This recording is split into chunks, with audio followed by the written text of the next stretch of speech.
triggered me a little bit because in our IRB, that's not allowed.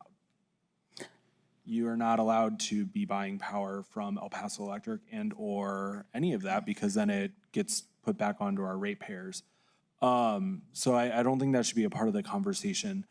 And, you know, the reason why we've talked about this and why power generation is a big one is because I think that as a community, I had to learn about turbines and research everything I could about turbines, talk to everyone, call people, try to figure it out as well. Thought I had a good grasp, I feel,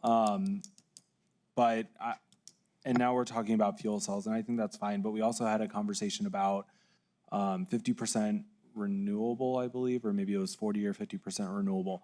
And I love when you talked about renewable, but I want to make sure that the renewable offset is for the project. I get putting it back into the grid. I understand that, but we want to see, me as a commissioner, I want to see that we're offsetting the carbon in a way that is actually taking it out of the community, not offsetting it in northern New Mexico or anywhere else.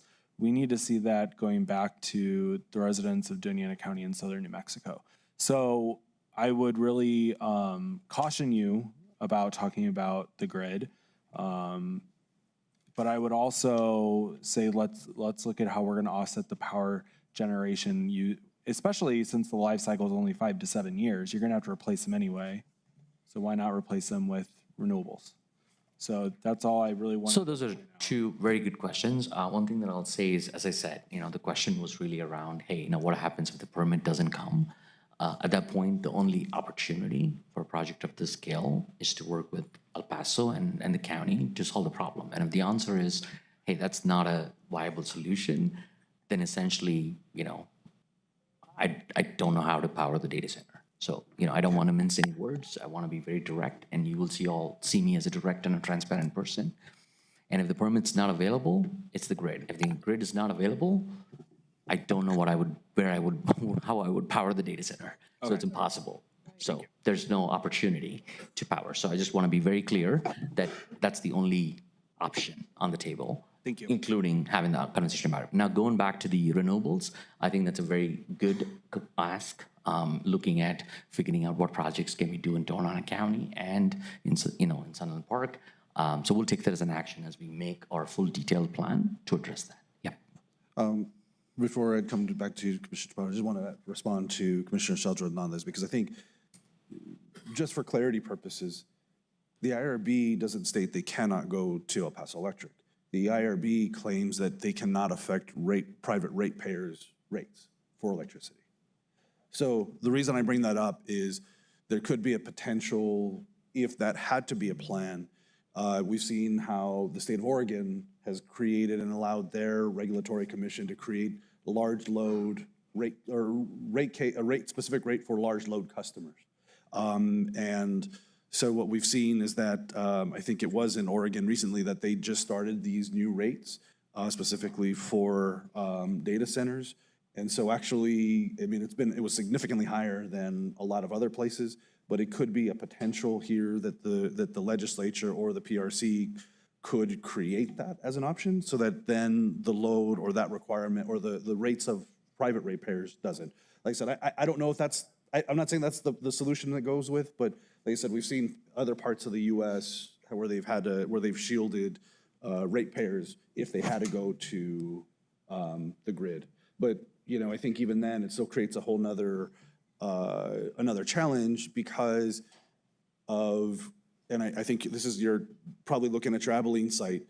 What they do is that they still need they because of the 99% availability requirement that a lot of these have, we've seen that even though data centers pull from the grid, they also still create on-site backup, as in the case that if the grid goes down, they can continue to operate. So, like I said, there's still some of those things that would go into it, but I think it creates a real concern. And I think along with that, what would happen if this project didn't happen in Doñana County? Or it stopped completely? Like, what would... I mean, I think that would be a big hit on our, in terms of the investments that we've already made, the taxes we paid. And, we'd have to, have the construction jobs and the growth and everything that we have actually started bringing into the community would have to be stopped because, the only option at that point is for me to issue stop work because I can't keep funding a thing that I don't know how to power. So I'd have to issue stop work. Okay. Thank you. Commissioner Chaparro, sorry. Commissioner Gameros had something to say. And I don't want to, Are you sure? give everybody an opportunity to. Thanks, I appreciate that. So I was taking little notes here. So I was saying that with the water usage, the yearly consumption for the data center would be almost 9 homes of water usage per year, correct? That's correct. Whether it's potable or non-potable, that's the total amount altogether. That is the total amount, and it is non-potable. Okay. Yep. All right. And the other thing is, I know Commissioner Chaparro was asking about the data on the jobs. And I don't know if I heard or not, but when would that next information on the datas on the jobs come to us? Would that be I'm sorry. Friday. Friday. Oh, this Friday. July Oh. 31st. Oh, okay. And then with that, is it going to have the breakdown, showing that it's, how many people are from Doña Ana County? Yes, ma'am. Okay, yes. And I know I'm going to be like nitpicking here because I would like to see like how many people within Doña Ana County are from Salon Park, Santa Teresa, La Mesa. I don't know. I just would like to see how many people, if that's possible. If it's not on this one, then the next one. No taken. Okay, thank you. What's wrong with people from Hatch? Oh, I'm sorry, Hatch too.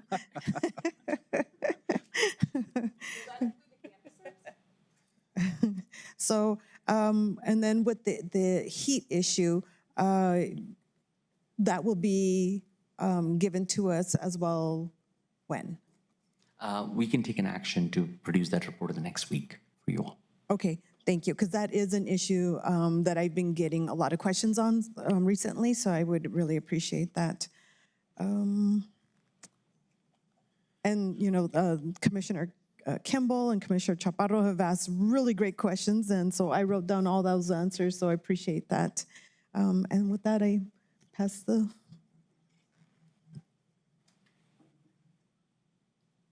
Oh, thank you, Mr. Chair. Sorry, yeah. May I? This is a good beginning, quite frankly, and this is more information than I've ever received from any of your representatives. And so having you here and you being responsible for the information that you're sharing with us is quite valuable. The information I've received from your representatives has always been, let me get back to you, we'll meet at another time.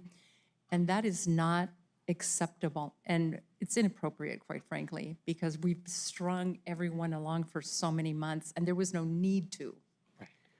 But just to go back on what I'm hearing so that our constituents can also clarify some things.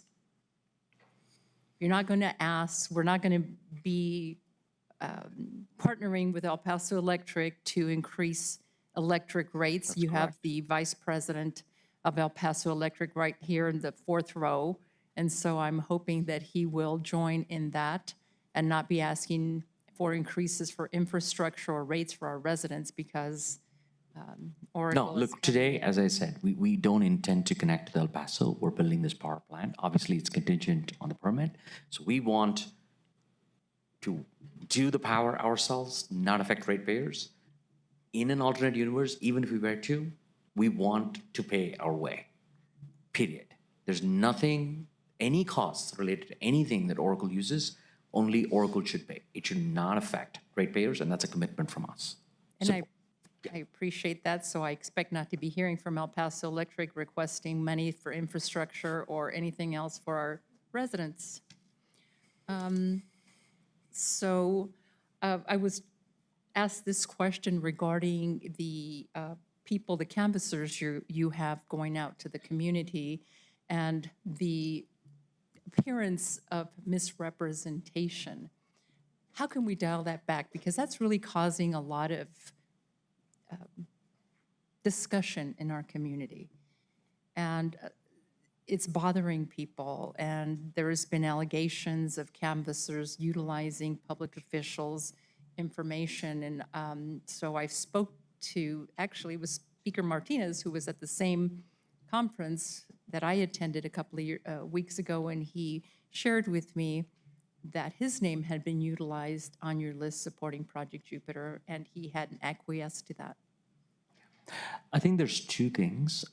One is, first, I want to say I apologize, and it's sad that there are people that would take other people's identities, which is unacceptable.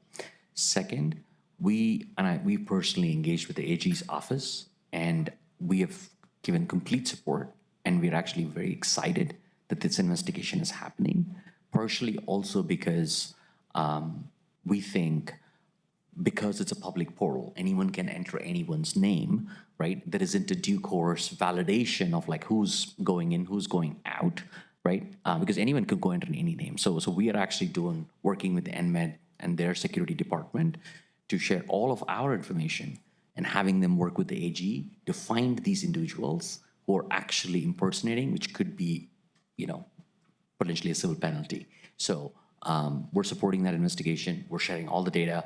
Because we're very excited that this investigation is happening. On the canvassing side, Commissioner Chaparro, I'll take an action. I'll go investigate. I'll look at it, and we'll see, how corrective measures can be put in place so that doesn't happen. I appreciate it. And Commissioner Chaparro, before we go on, can we have Ms. Erzinghaus please not sit in the aisle? I think from a safety perspective, I think there's plenty of seats up front here. Thank you. Sorry, go ahead, Commissioner Chaparro. I lost my trend of thought, Sorry about that. Mr. Chair. I'm sure I can come up with a lot more questions, gentlemen, because this, as I mentioned, this is a good beginning, and we're all going to get a lot of questions via email and text and calls. Of that, I'm certain. But I'd like to invite you back, because this is the most information I've received, as I mentioned before, for 11 months, and our constituents have been waiting, demanding, begging for information. And to have them wait any longer is just not acceptable, at least to this commissioner. So if we can move forward in a more transparent way, because quite frankly, it hasn't been as transparent as I'd like to have it, in a more responsible way, in a more responsive way. And let's answer the questions for our constituents, because they're the ones that are going to be breathing the air, feeling the heat, maybe doing without water. And so on my last comment is, I was out in Mesilla watching the farmers water. And I don't know if you're aware, but this is how much water, 4 inches of water, they will receive in 1 year. So for you to be good stewards of our land, of our air, and of our water will go a long way for the people I represent. Thank you. I think I'll make a commitment to you, Commissioner Chaparro, to be here, when the county wants me to be here. Independent, I do intend to be here a lot more. So I'm very happy to come in, present, talk about the facts, number one. Number two, there are a couple of projects that we are very in early stages to work with the NMSU, which is very research-oriented about improving the water table or figuring out how to solve, the 85% of the water that is actually there in New Mexico, brackish water, can we actually that be, clean, but also cost-effective, because it's not. So that's another project. We're working on a reforestation project. So the way you should think about us, as I said, right, being responsible as being a citizen and being a good citizen of the community for decades to come. And that comes in multiple forms: training, getting the good-paying jobs, getting the people over to work at these good-paying jobs, partnership with the university. And so there's many things that we're doing. I did not present every single thing we're doing today, Commissioner. But that's the commitment that you'll see from Oracle. Thank you, and I'll have a list of asks for next time. I would love that. Mr. Chair, Thank you. I just have 2 more questions. Go ahead. Have you considered geothermal energy? We've looked into it. The industry at this point is not advanced enough or cost-effective enough for us to actually consider this for a true business scale project that needs to operate 99.9. And so it is on our list, but it's just not commercially viable today, Commissioner Kimble. My second question is, why don't you buy a house in Santa Teresa so you can see what happens to the area? Very happy to. Very happy to. That's all. Thank you. I had several thoughts, and I think one is I do, something that Commissioner Sheldon Hernandez had recommended, and I think as we talk towards the commitment towards the 2045 carbon neutral commitment of the IRBs, is, I think I would fully support if, a way for the path to reduce carbon emissions from where we're currently at versus to get to that point. So I'm hoping we'll have that as we develop that plan. I think that will go a long way, because I think it is important that understanding the commitment from Oracle, but how we do that here in Doña Ana County will be key. There was a question that was asked, I know, by Commissioner Kimble, and I know, maybe we can have one of the Bloom folks come and talk a little bit about it, because I think, and maybe what part of going to Abilene we can get to see how loud a data center is. I know Vice Chair Gameros had the opportunity to go to a stack facility in Loudoun County, but I think that would be an opportunity for us to learn. But given the Bloom, I know from what I understood from the Bloom folks, we're looking at about 60 decibels is about what they run. And so there is a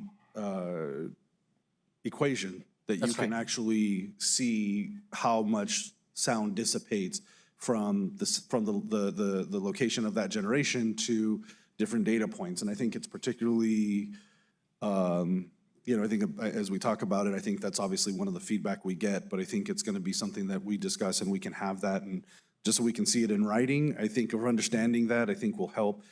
But I want to say thank you to both you, Mahesh, and Bobby. I think being here this is the first time we've actually had, aside from the IRBs, direct discussion about the project. I know a couple of weeks ago, it felt like a month ago, I think when you were last in town, Mahesh, you took time and did an interview with one of the local news stations. So, we've already seen, I feel like, a commitment that there is going to be more of a community, outward-facing community outreach effort, so we can get this type of information out. That's right. Hopefully address the questions. And I think one of the other pieces, I think we're next week during our work session, there will be a proposal for the commission to potentially look at a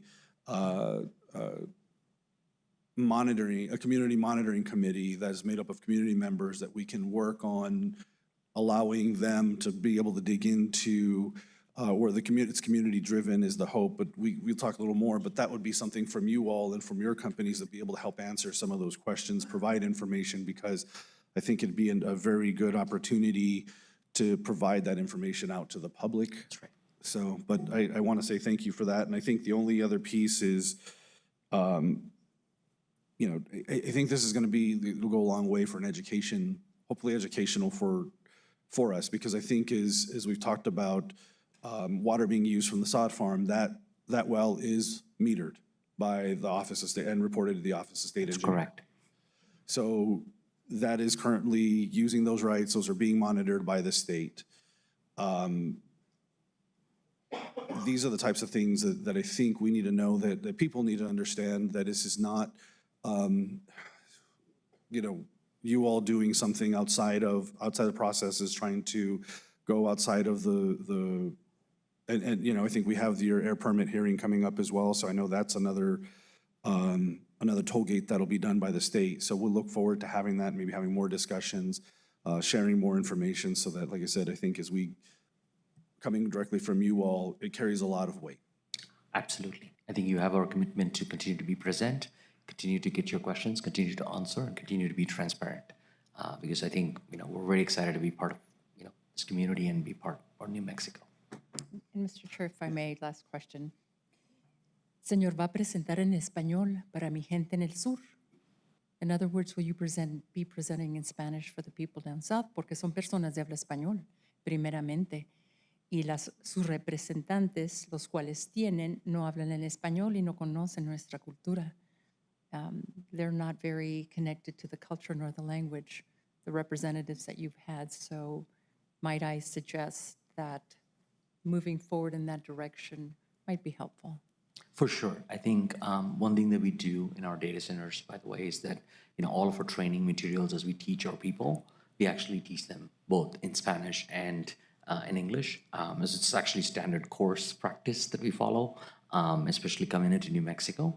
So we're very appreciative of the culture and the language. So very happy to look at, even if it's not me, I can have a Spanish speaker present as well. I'm very comfortable with that, very happy to answer questions. So you should take that as a commitment that truly you want to be part of the community. Right. Another suggestion is maybe utilizing people that are fluent in the languages. And I don't know what you're utilizing. I hope it's not AI, because I'm watching the AI translation and it's wrong. I've been bringing it to the attention of our staff. It's been incorrect for months. It's not a correct translation, but there are fluent Spanish speakers, English speakers that you can hire. Yeah, absolutely. I think we're starting to have many New Mexico residents be full-time employees now. So I think we'll continue to hire. Absolutely. Thank you. Thank you. Thank you. Okay. Thank you, Mr. Chair. Thank you. All right. Any other comments, questions from the commissioners? Okay. Thank you. Thank you for the opportunity. Thank you for letting us present our facts. Thank you. Thank you all.